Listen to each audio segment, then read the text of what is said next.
Auto on pargitud ja auto tuleb ju ka parkima panna ja tundub imelihtne, kui vaadata siia siltide peale, QR-kood, skännin ära, eks ju, hakkan oma andmeid sisestama, aga vaadake, sama lihtne on tegelikult ka kelmidel teid hoopis petta ja teie andmed endale saada. Rutiinse kontrolli käigus jäi ühele ühisteenuste töötajale silma, et parkimissildid ei näe välja nagu peaks. Me leidsime neid 4 parklast, 3 parklat asusid Tallinna Sadama piirkonnas ja 1 oli Tallinna südalinna piirkonnas. Tänaseks on selge, et kelmid ei kleepinud selliseid valesid QR-koode mitte ainult ühisteenuste parkimisalale. Ka teistel Tallinna tänavatel asuvatel parkimisautomaatidel on selliseid kleepse märgatud. Ja tõepoolest nii lihtne see petuskeem tegelikult ongi, et nemad lihtsalt selle QR-koodi asemele, mis siin päriselt on, kleepisidki siis teised kleepsud QR-koodiga peale, et inimesed selle skännimise asemel jõuaksid võib-olla Google Play'sse, hoopis jõuavad nende petturite veebilehele. QR-koodi skännides suunatakse inimene edasi ParkPay veebikeskkonda, kus siis tuleks sisestada oma sõidukinumber ja oma pangakaardi andmed. Ja sealt edasi me ei teagi, mis juhtub, sellepärast, et me ise seda protsessi lõpuni igaks juhuks ei teinud. Selle aasta jooksul on politsei poole sarnaste kleepsude leidmise tõttu ka eelnevalt pöördutud. Kuidas ma siis saan üldse sellest aru, et mis on õige, mis on vale? See on nii hea küsimus.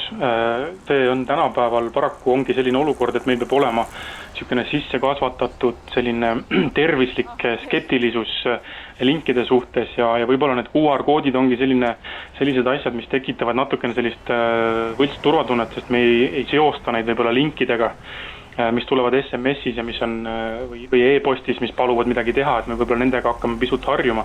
Ei ole üldsegi saladus, et selliste QR-koodi siis nii-öelda seaduslike kleepsude ülekleepimine kuritegelikega on üsna levinud kuriteoliik.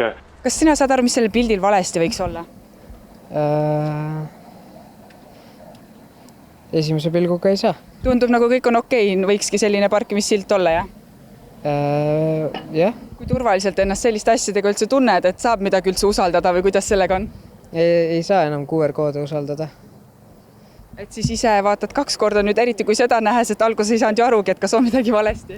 Jah, nüüd eriti jälgin. Leiate te midagi valet või on nagu ikka?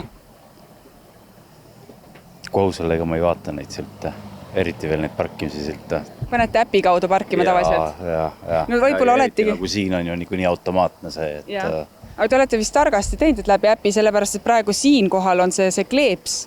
See on selline, et skänneeri, aga see ei ole tegelikult kleeps, mis on ametlikult sinna pandud. Okei. Nüüd ma saan küll aru, jah, kui sa seda näitad, et see on peale pandud. Kuidas siis üldse ennast kaitsta sellise asja ees, mis te arvate?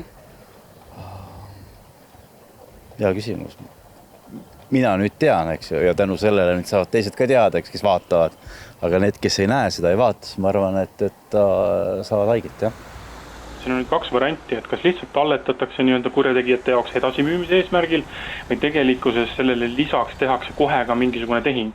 Et inimene vaatab, et sisestasin oma krediitkaardi numbri sinna ja 5-eurone makse Tallinna kesklinnas tundub võib-olla loogiline, teen selle makse ka ära, et need saavad nii krediitkaardi andmed kätte, kui sa ka selle esimese makse.